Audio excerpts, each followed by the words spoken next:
Now, The Hunt Palmer Show. This is a catastrophe.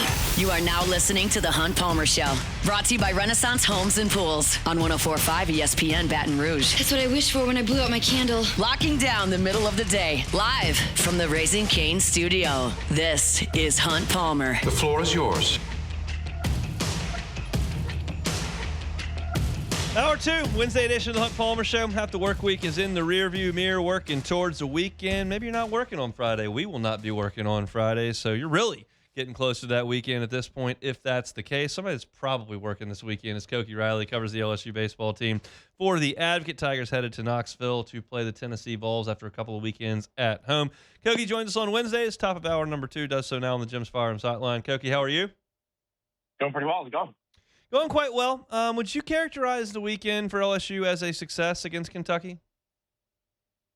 Yeah, I'd say so. Like, just keeping your head above water in conference play from a record perspective, just like the simple results of it.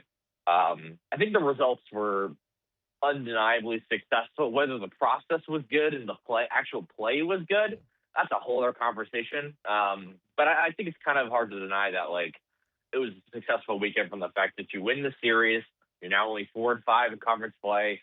Everyone's talking about how, like, Arkansas and Auburn are these dangerous teams heading into the year. Well, now you have a better conference record than those teams, at least with Auburn. I'm pretty sure with Arkansas as well.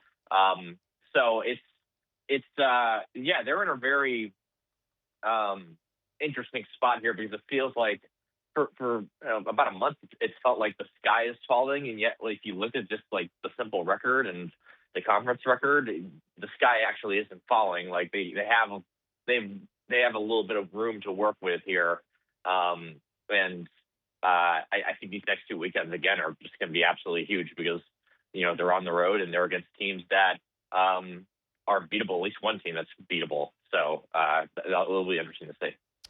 What do you make of the offense? The run production is higher. I wouldn't suggest that they're teeing off on first-round picks routinely, but do you feel like they're making progress? They're doing a better job of capitalizing on bad pitching, and Jay Johnson agreed with that assessment today, and that is key because you need to do that when you're going into a Sunday now where you don't really have a third starting pitcher. And if you can put up 13, 14 runs reliably, it makes life a lot easier. They're at least close to that, if not there right now with the offense. And I mean, the 7 runs they scored on Saturday were pretty solid too. And they had a lot of trouble against Jelkin. He's a really good pitcher. I don't think this team is at the point where they can capitalize on really good pitching offensively, and they may not get there. But they're at the point now where you feel more comfortable against when they're facing middle of the road or even bad pitching. And they're just doing a much better job of teeing off on that stuff. And you're just seeing that in the results and right now. So it's definitely promising signs for them overall, just in terms of the play. Seth Dardar and John Pearson have kind of dug their heels in at those spots for the time being. How big a deal is that? I think it's a huge deal just to, get more, just to lengthen out the lineup, have 2 guys that have, defended their positions adequately. I would say it's gone great for John Pearson at third base. Made a tough error last night. But I think Seth Dardar looked actually pretty good at second base. Like, he's fielded his position fine, and he's turned some really nice double plays. And he just looks more natural at that position than some of the other guys that they've thrown there. And I think Jack Ruckert also looked pretty natural there, but he's also made a lot of mistakes. So I think right now that Dardar is almost certainly your guy because of not just, the seemingly improved, at least for the moment, defense, but also offensively. Like, he is hitting the crap out of the ball, and that is huge for this team.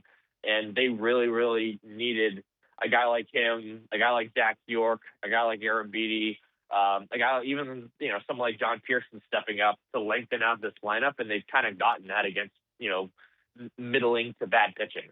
So you look at Case and Evans' line from Friday, and it was 6 innings, 4 earned runs. And on its face, that's not terrible. But based on what he did against Oklahoma and based on the bar at LSU, it kind of changes the conversation. How do you feel about Evans after his outing against Kentucky? Well, that outing against Kentucky was kind of like emblematic of his season so far, right? Yeah. Where he's awful for 3 innings. I mean, he walked 6 batters. Yeah. I think he hit another. And he was just awful. Like, I don't know how else to describe it. And then the next 3 innings, he was great. I think he retired like 9 of his last 10 batters or something like that. So it's in there. It's just like they got to find a way to get it more consistent. And that might take until next year. The fact that they have him for another year is pretty scary for the rest of the SEC, because like if this kid can figure it out, even if he doesn't figure it out this year, he'll probably be able to figure it out next year. At least you're willing to bet on that. And I mean, if he's throwing 50 strikeout, 7 2/3 inning games against like regional host quality teams, then that is very scary for a junior season. But like we're talking about this year and right now, and it's in there. But can they get it from a week-to-week basis? And that's what you need from your Friday starter. And that's probably the biggest question mark with this rotation at the moment, outside of the Cooper Moore thing. Yeah. But I think the offense and their recent, I guess, resurgence against, Saturday, Sunday mediocre pitching, as I guess is something you can sort of point at and be like, hey, they may be able to survive some of this, even if going into Fridays, you don't know what's going to happen. Koki Riley is our guest, covers the LSU baseball beat for The Advocate. You mentioned Cooper Moore a couple of times there. I probably buried the lead, but I know y'all talked to Jay 2 hours ago, and that came up. What can you tell us about Cooper Moore? Yeah, it looks like his timeline is more or less the same from the one we heard earlier. It sounds like he's not going to get back to being like a starter who can throw, 5, 6, 7 innings immediately off the shoot, which I mean, that just makes sense. You need a build-up time for that. So it's probably going to be, last couple weeks of the season before we see him in a real starter's capacity if everything goes to plan.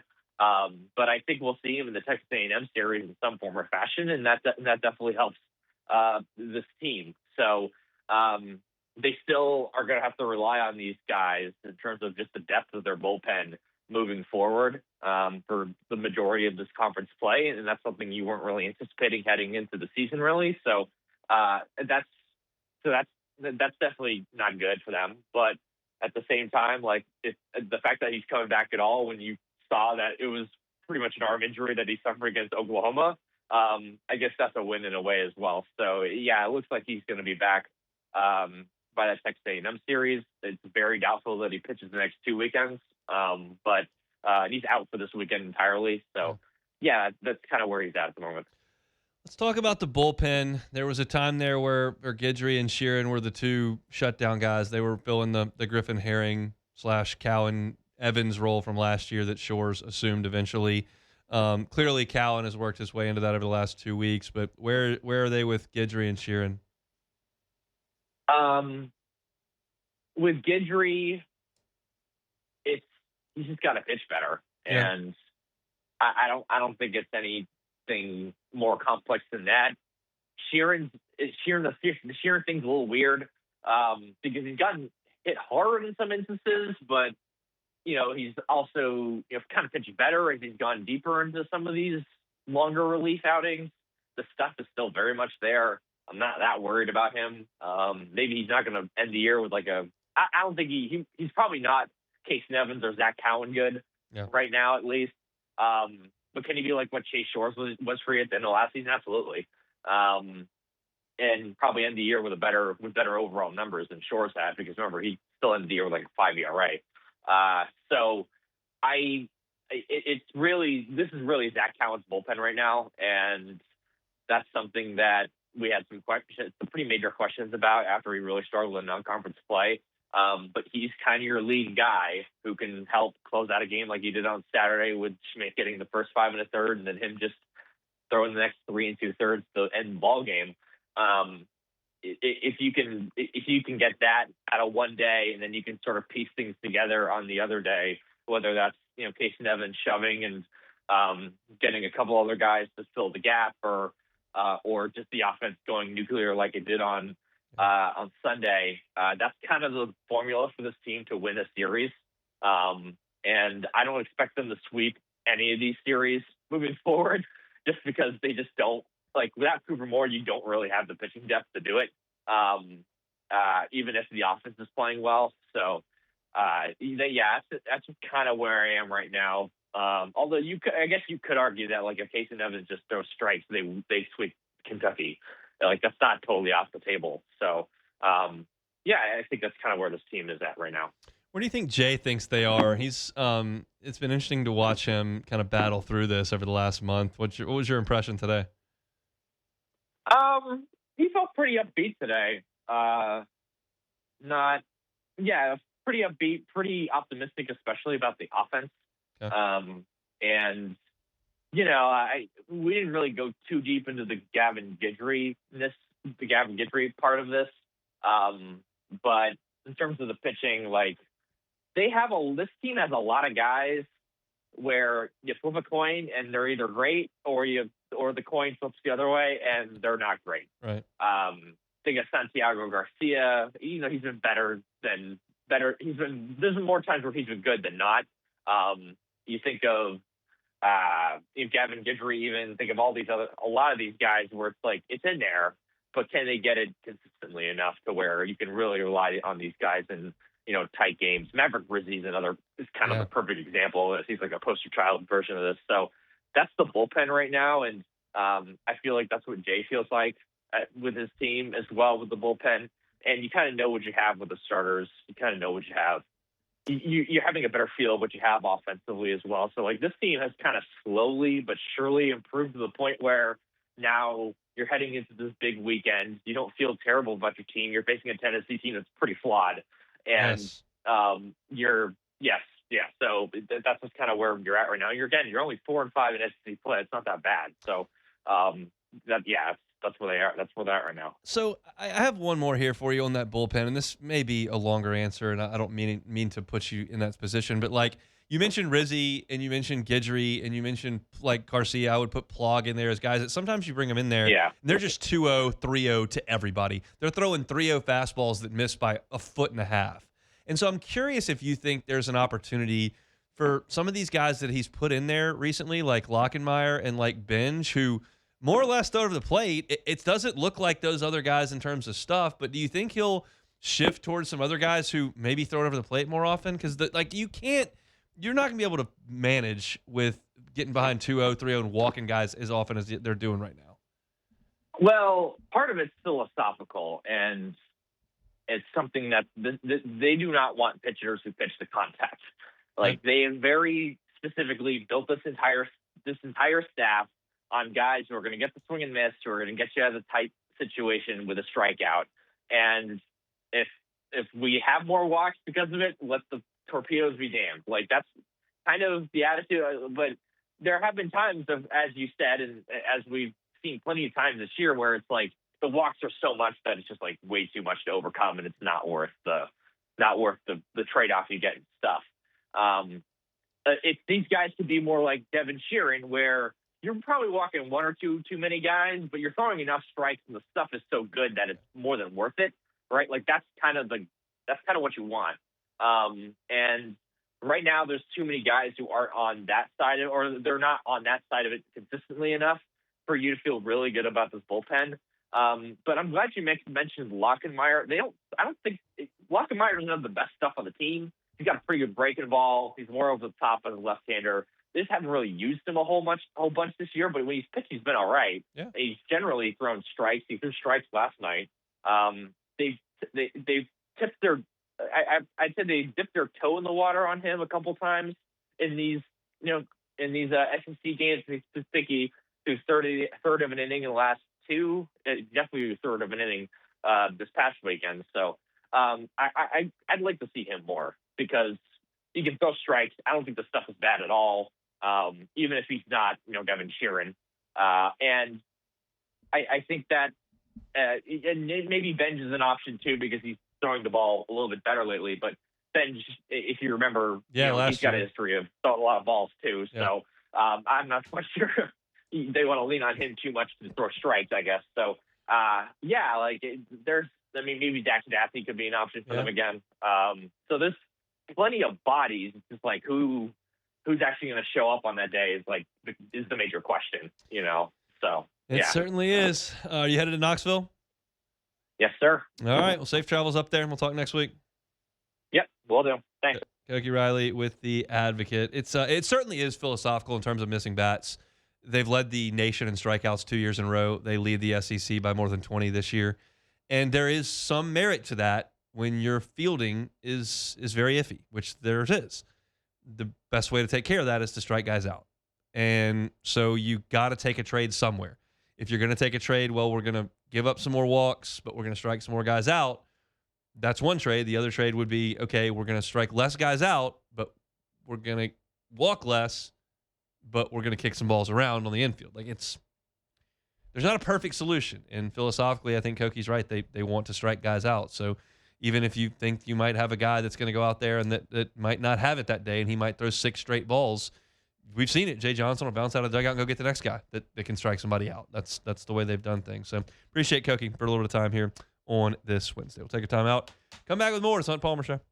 The Hunt Palmer Show. Swing Easy Golf Club in Baton Rouge, swingeasygcbr.com. Got family coming in for a holiday weekend, looking for something to do. Maybe the weather's not perfect this weekend. Could be some rain in the forecast. Doesn't mean you can't play golf. You can play golf at Swing Easy Golf Club. Bring a crew in there. They got the turtle box set up. You can blare some music. You can watch some TV. And you can play Pebble Beach. You can play Cypress Point. You can play St. Andrews. You can play where they play that tournament in a couple of weeks that hands out the nice jacket. That's on the simulator as well. Can't tell you about it, but it's there. If you go check it out.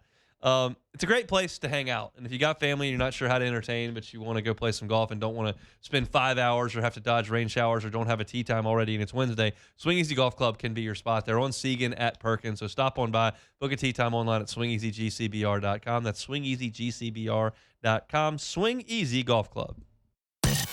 You're listening to The Hunt Palmer Show, brought to you by Renaissance Homes and Pools.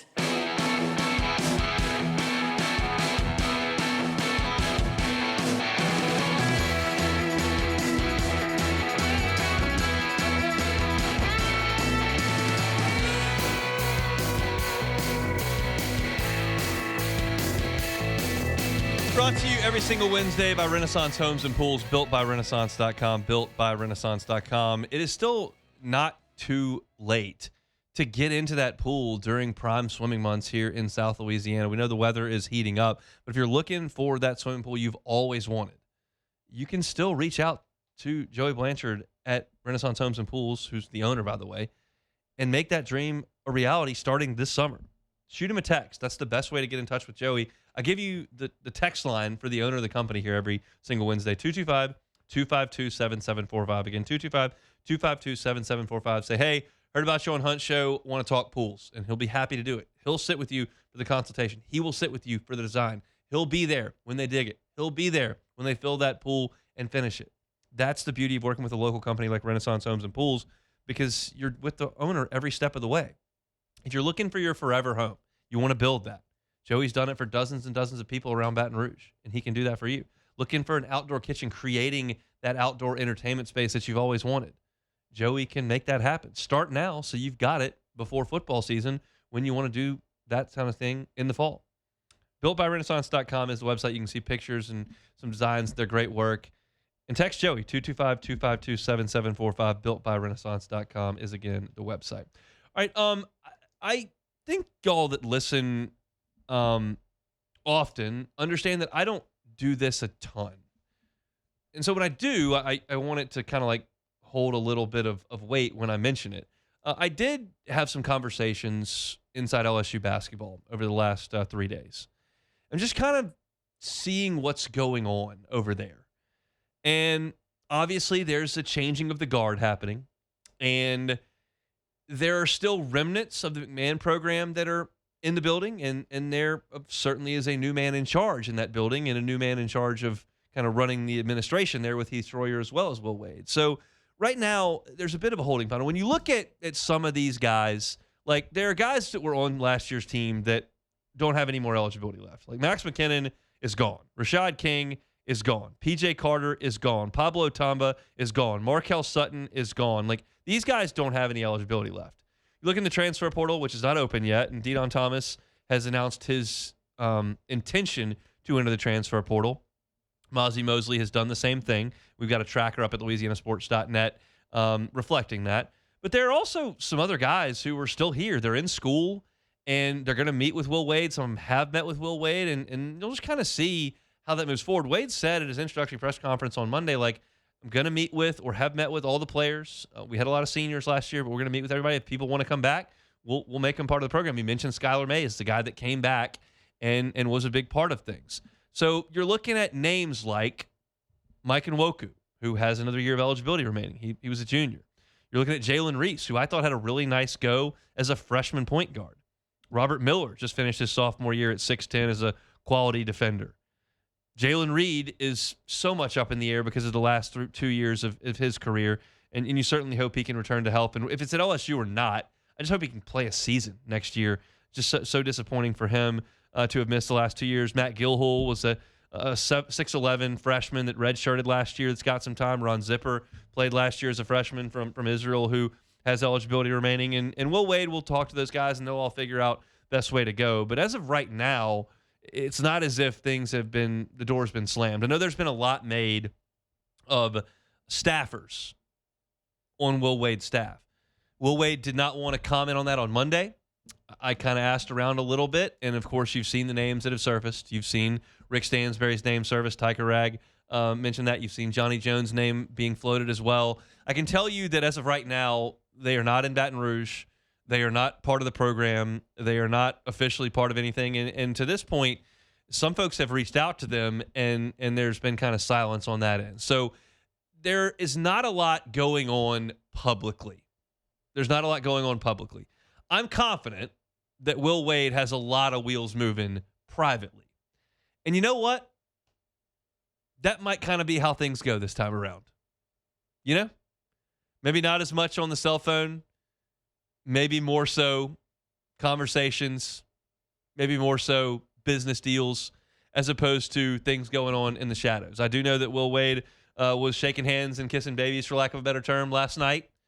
And they are making every effort to get a portion of a staff put together in the next 5 days. That's not to be the entire staff. That's not what's going to go on. But he's going to want to have 3-ish assistants in place, ready to go when the portal opens. That's important. Now, sometimes those assistants are working other places. You've got to agree to terms of contracts.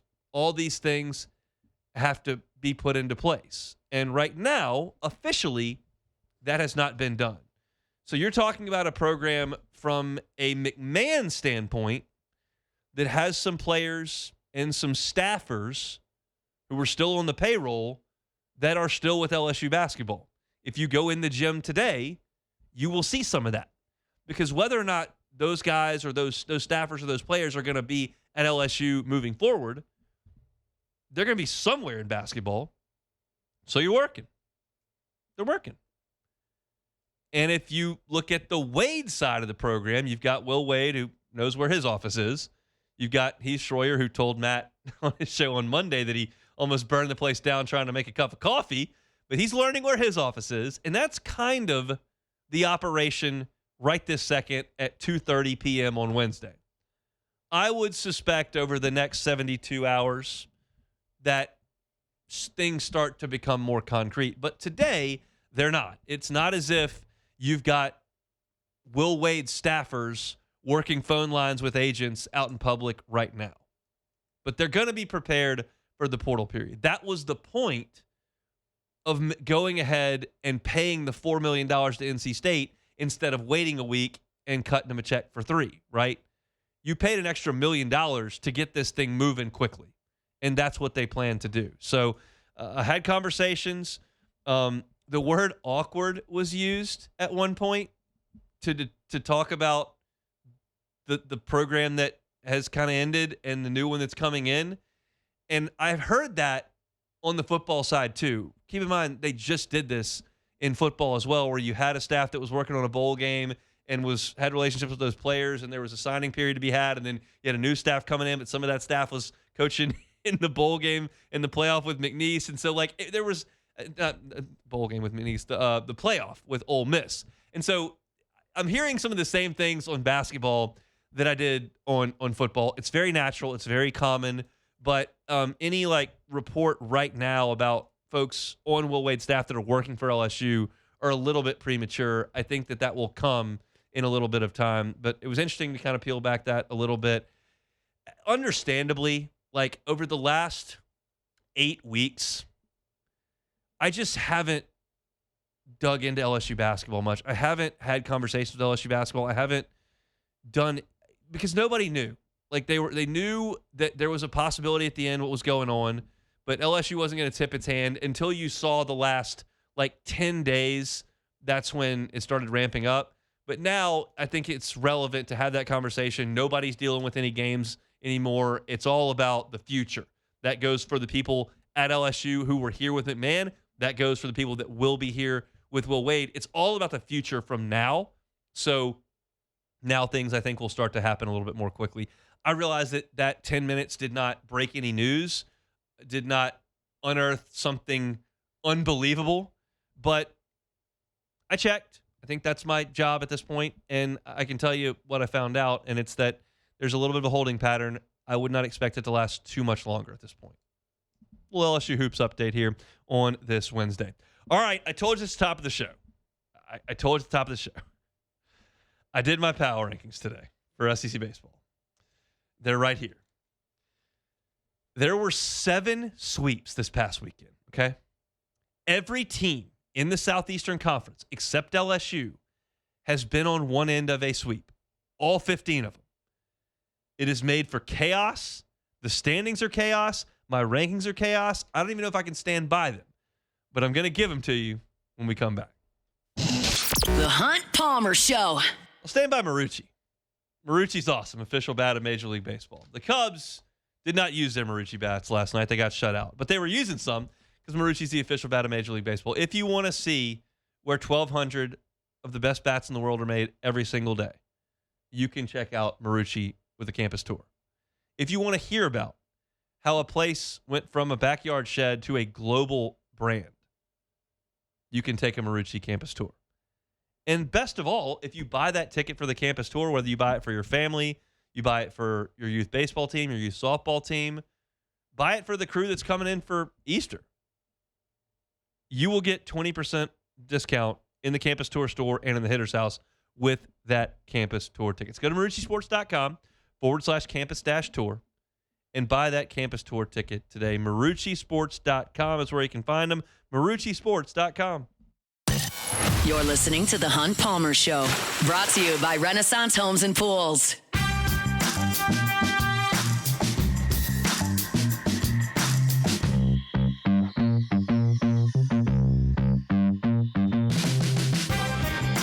I'll tell you about the Highland Insurance Group. They're online at highlandig.com, highlandig.com.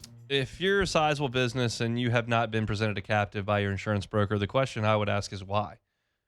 Because if you're paying significant premium, you've got good loss history, you've got great risk management, you might be a fit for a captive, and it might be a complete game changer for your business financially in terms of your insurance cost. If you haven't seen it, you need to ask why. And if your broker doesn't have access to a captive or doesn't have a grasp on captives, you may need to call the Highland Insurance Group. In fact, you probably do. Jonathan Carbo and his team deal with captives every single day. And if you may be a fit, again, it could be a game changer for your bottom line. It's a completely different way to handle your insurance costs. Forever and ever and ever, you've just been dumping money in premiums, and that'd be the end of that. And then the next year comes, and that's a 6% increase, and you dump in the money on premium, and you're not getting anything back on claims because you're not having any claims, and you dump the premium back in. Maybe there's a way to dump the premium back in, and if nobody uses it, you might get a little dividend coming back. That's the way captives work ideally. If you're a fit for one, contact Jonathan DeCarbo and the Highland Insurance Group and see if you can't completely change the way you're handling your insurance costs. The Highland Insurance Group, they're online at highlandig.com. All right, 7 sweeps this past week. Everybody has either swept somebody or been swept. You've got ridiculous results that have been going on week in and week out. Alabama's getting swept by Kentucky. Then they're sweeping Florida. Then they're sweeping Auburn. You've got situation where Vanderbilt's sweeping Tennessee. They're getting swept at Mississippi State. You got Ole Miss, who's winning a series against Kentucky and then getting swept with not competitive action against Mississippi State at all. You've got Missouri, who's being kind of plucky. South Carolina, who's being kind of plucky, but they're not winning any games. You've got Texas A&M, who, can't win a game against quality team, but it's just a mess in the Southeastern Conference. And I tried to put it together the best I could. I don't feel great about it. I've got one team that moved 5 spots to the good. I got one team that moved 7 spots to the good. I got one team that dropped 6 spots. Nobody between the 5 spot and the 14 spot stayed the same. And that's the point. 4 to 14 is a complete crapshoot for me in these power rankings. But I gave it my best shot. Let's do it. Hunt's SEC Power Rankings. The Texas Longhorns. Still think this is the best team in the league. Ruger Riejas on Friday. You got Harrison on Saturday. Volantis on Sunday. They're 4th in the conference in on-base percentage, 4th in stolen bases, 4th in fielding.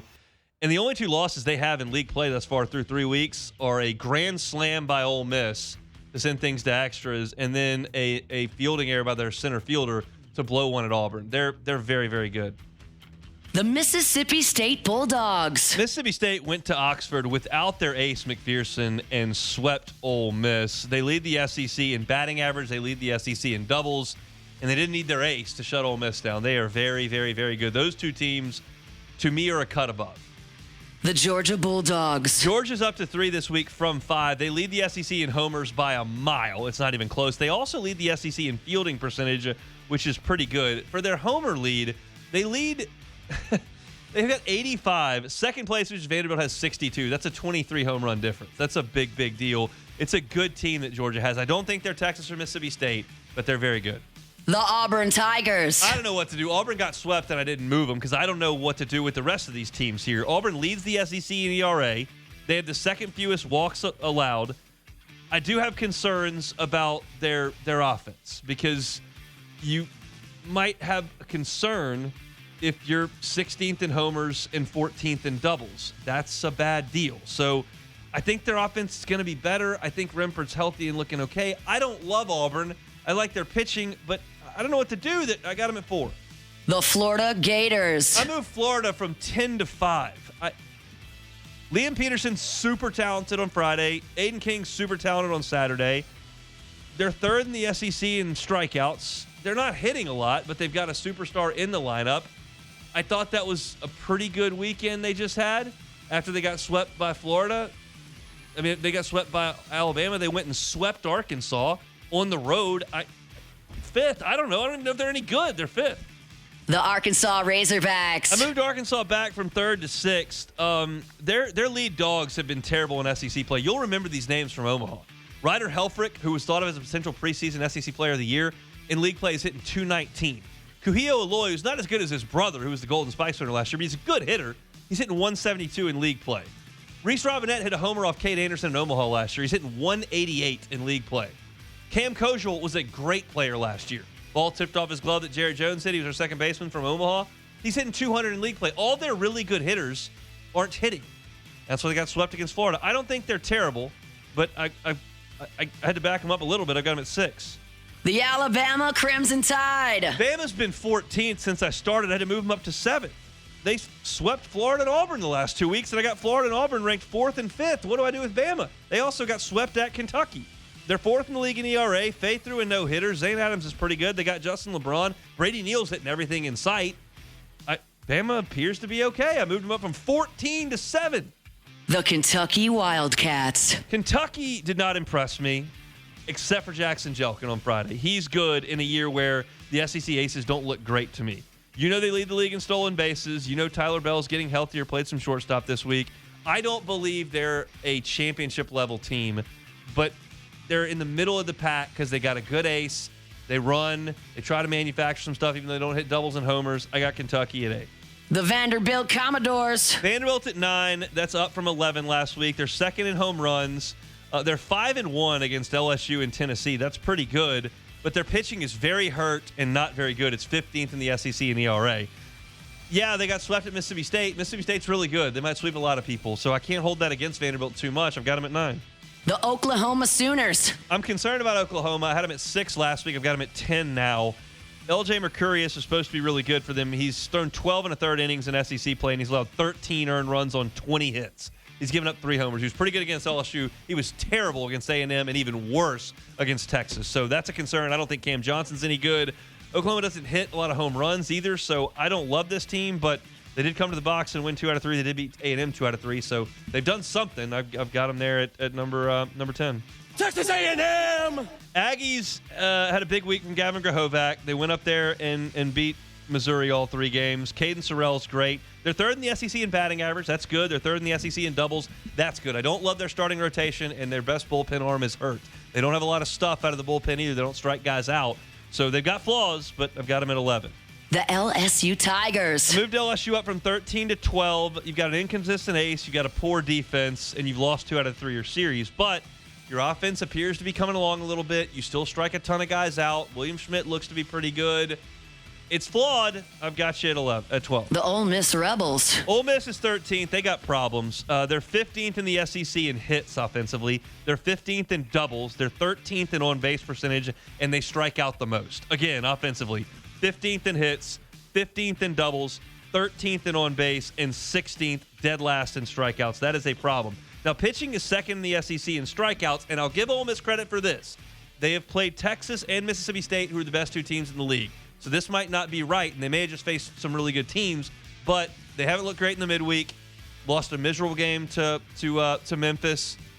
They did beat Kentucky 2 out of 3 at home. We'll see. LSU's going there in a couple of weeks, but I got Ole Miss at number 13. The Tennessee Volunteers. Vols are the biggest dropper this week. They go from number 8 to number 14. They are 14th in the SEC in batting average. They're 15th in steals. They're 14th in runs. Their Friday night guy just got moved from Friday to the bullpen. That's not great. They were swept over the weekend in Nashville, even though they could have swept Vanderbilt. They were in all 3 games and got walked off in all 3. Somebody's got to be 14th. I put Tennessee there. The Missouri Tigers. Missouri's 1-8, but they're better. They're 6th in the SEC in batting average, 5th in stolen bases. The pitching's the problem. They're 16th in ERA, 16th in walks allowed, 15th in doubles allowed. They give up walks. They give up hard contact. They're not good at pitching. Their offense has been a little bit better. They've been in competition in some games. They competed with Auburn. They competed with A&M. They competed with Tennessee. They've competed all 3 weekends. They're just not any good. That's why they're 1-8. The South Carolina Gamecocks. They've tried. They're scrapping, but they don't have an ace. They don't have a bullpen. They don't hit for power. They're awful. They're trying. They're awful. They're 1-8. LSU will see them in the box here in about 5 weeks. So that's your power rankings. Texas at the top, Mississippi State at 2. Those are the best 2 teams. Georgia looks really strong. That's 3. After that, whatever you want to do. I've got Auburn at 4. They just got swept. I got Florida at 5. Arkansas at 6. I think they could go to Omaha. Alabama at 7. That's up 7 spots from 14. I've got Kentucky at 8. Vanderbilt at 9. Oklahoma at 10. Then I've got LSU, A&M at 11. LSU at 12. Ole Miss at 13. Tennessee at 14. Mizzou at 15. And South Carolina at 16. Those are your SEC power rankings. Now, here's an exercise I like to do as well to bring it back local. What does LSU have left on the schedule based on my power rankings? Well, you play at number 3 Georgia. That's a really tough series. You have Florida coming to the box. They're ranked 5th. That should be a tough series. And then you got to go down to number 11 for the rest of the series. You play A&M, who's 11th. You play Ole Miss, who's 13th. You play Tennessee, who's 14th. You play South Carolina, who's 16th. So still on your schedule, you've got 3rd. Oh, sorry, I missed 2nd. My bad. 2nd and 3rd. 5th, 11, 13, 14, 16. You do not play number 1 Texas. You do not play number 4 Auburn. You do not play number 6 Arkansas. You do not play number 7 Alabama. And you've already played Kentucky, Vanderbilt, and Oklahoma, who are 8, 9, and 10. By my logic, LSU has played the middle of the league, 8, 9, and 10. Being 4 and 5 at that point is not all warm and fuzzy. But good news is the next 2 weekends are against number 14 and number 13. They're on the road, but they're 14 and 13. And the next weekend's against number 11. Who knows? Who knows what we know? I don't feel great about it. Those are my power rankings. We'll come back and close it out next. The Hunt Palmer Show. One Bath and Closets. OneBathAndClosets.com is the website. David Vaughn and his team, 30 years redesigning and remodeling bathrooms and closets. Look, it may not be a huge, huge, huge renovation. They can do those at One Bath and Closets. Brand new closets, rip out a shower, throw in a tub, put in a closet in the bathroom, redo the vanity with the floors. They can do all that. but sometimes it's something quick and simple. If you've got a bathtub that doesn't work or you don't use or is ugly, get rid of it. Put in a gorgeous walk-in shower, change the look of your bathroom, change the functionality of your bathroom, add some value to your home. Let David Duvall come in and do it. You can see pictures of his great work at onebathandclosets.com. You can get a consultation that's free. That doesn't cost you a cent. And if you decide to move forward with David and his team, you can get financing 18 months, 0% if you qualify. That is same as cash. They're going to do it right the first time and leave the competition behind. It's One Bath and Closets. You can find them online at onebathandclosets.com. You're listening to The Hunt Palmer Show, brought to you by Renaissance Homes and Pools.